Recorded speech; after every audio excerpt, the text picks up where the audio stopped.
ಉತ್ತರ ಕನ್ನಡ ಜಿಲ್ಲೆಯ ಕುಮಟಾ ತಾಲೂಕಿನ ಬಾಡ ಗ್ರಾಮದಲ್ಲಿ ಹೆಸ್ಕಾಂ ವತಿಯಿಂದ ಪ್ರಧಾನಮಂತ್ರಿ ಸೂರ್ಯಘರ್ ಮುಫ್ತಿ ಬಿಜ್ಲಿ ಯೋಜನೆ ಕುರಿತು ನಿನ್ನೆ ಸಾರ್ವಜನಿಕರಲ್ಲಿ ಜಾಗೃತಿ ಮೂಡಿಸುವ ಕಾರ್ಯಕ್ರಮ ಜರುಗಿತು.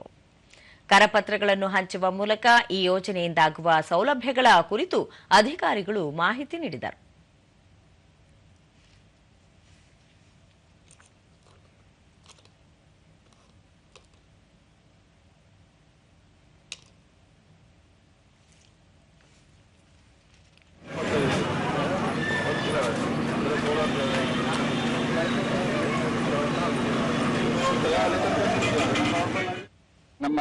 ದೂರದರ್ಶನದೊಂದಿಗೆ ಫಲಾನುಭವಿ ಸಂತೋಷ್ ಶಾನಭಾಗ್, ಈ ಮೊದಲು ಹೆಚ್ಚು ವಿದ್ಯುತ್ ಬಿಲ್ ಪಾವತಿ ಮಾಡುತ್ತಿದ್ದೆವು. ಇದೀಗ ಈ ಯೋಜನೆಯಿಂದ ವಿದ್ಯುತ್ ಬಿಲ್ ಪಾವತಿ ತಪ್ಪಿದ್ದು ಹೆಚ್ಚು ಪ್ರಯೋಜನವಾಗಿದೆ ಎಂದರು.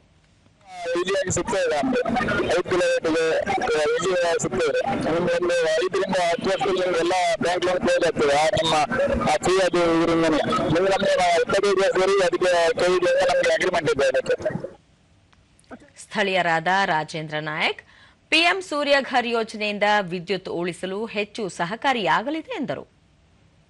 ಪ್ಲಸ್ ನಮ್ಮ ಮನೆಗೂ ಕರೆಂಟ್ ಫ್ರೀ ಆಗ್ತದೆ. ಈಗ ಪ್ಲಸ್ ನಮ್ಮ ಪರಿಚಯದವರಿಗೆಲ್ಲ ಹೇಳಿ ಇದನ್ನು ಜಾಸ್ತಿ ಜನಕ್ಕೆ ಗೊತ್ತಾಗಿ ಇದ್ರ ಎಲ್ಲರೂ ಆದಷ್ಟು ಸದುಪಯೋಗ ಪಡ್ಕೊಳ್ಬೇಕು. ಈ ನಿಟ್ಟಿನಲ್ಲಿ ನಾವು ನಮ್ಮ ಸ್ವಪ್ರಯತ್ನ ಮಾಡಿ ಭಾಗ್ಯದಲ್ಲೂ ತಿಳಿಸಿ ಅದ್ರ ಬಗ್ಗೆ ಪ್ರಯತ್ನ ಮಾಡುವ ಅಂತ ಈ ಮೂಲಕ ತಿಳಿಸ್ತೇನೆ. ಹೆಸ್ಕಾಂ ಸಹಾಯಕ ಕಾರ್ಯನಿರ್ವಾಹಕ ಇಂಜಿನಿಯರ್ ರಾಜೇಶ್ ಮಡಿವಾಳ್, ಜಿಲ್ಲೆಯಲ್ಲಿ ಪ್ರತಿ ತಿಂಗಳು 5.67 ಮಿಲಿಯನ್ ಯೂನಿಟ್ ವಿದ್ಯುತ್ ಖರ್ಚಾಗುತ್ತಿತ್ತು.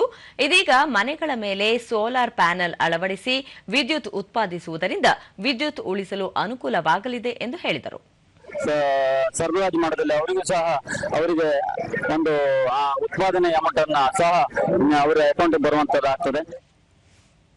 ಸಹಾಯಕ ಲೆಕ್ಕಾಧಿಕಾರಿ ಲೋಹಿತ್ ನಾಯಕ್, ಈ ಯೋಜನೆಯಡಿ ಕೇಂದ್ರ ಸರ್ಕಾರದಿಂದ ಸಹಾಯಧನ ದೊರೆಯುತ್ತಿದ್ದು ಹೆಚ್ಚು ಜನರು ಯೋಜನೆಯ ಪ್ರಯೋಜನ ಪಡೆದುಕೊಳ್ಳಬೇಕು ಎಂದರು. ಉಳಿತಾಯ ಆಗುತ್ತೆ. ಆದ್ರಿಂದ ಗ್ರಾಹಕರು ಈ ಉಳಿತಾಯವನ್ನ ಏನ್ ಇನ್ವೆಸ್ಟ್ಮೆಂಟ್ ಮಾಡಿರ್ತಾರೆ ಅದನ್ನ 5 ವರ್ಷದಲ್ಲಿ ವಾಪಸ್ ಪಡೆಯಬಹುದಾಗಿರುತ್ತದೆ. ತದನಂತರ ಅವರಿಗೆ 25 ವರ್ಷಗಳ ಕಾಲ ವಿದ್ಯುತ್ ಬಿಲ್ ಫ್ರೀ ಆಗಿರುತ್ತದೆ.